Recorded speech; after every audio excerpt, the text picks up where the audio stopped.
The Cuban Missile Crisis, a turning point in history.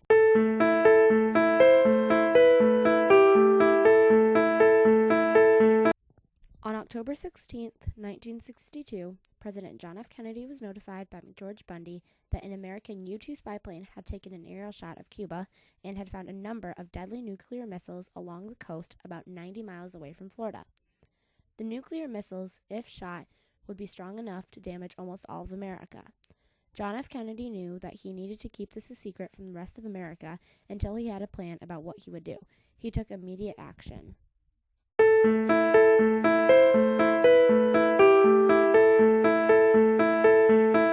It was a very intense 13 days. Kennedy had a lot of pressure. One wrong decision could cost the lives of 100 million Americans and 100 million Russians.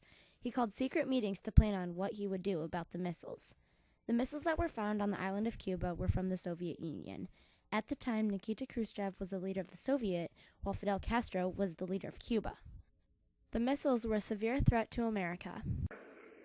The purpose of these bases can be none other than to provide a nuclear strike capability against the Western Hemisphere. There are a few different reasons that the Soviet was thought to have put the missiles in Cuba.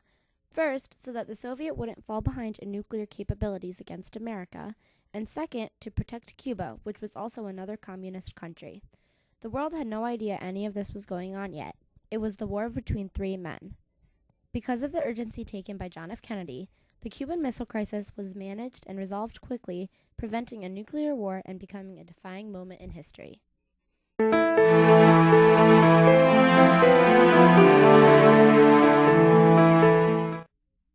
After a week of secret speculation and evaluation of many different options, it was decided that a naval blockade would be sent to Cuba to prevent any more shipments of Soviet missiles from reaching them.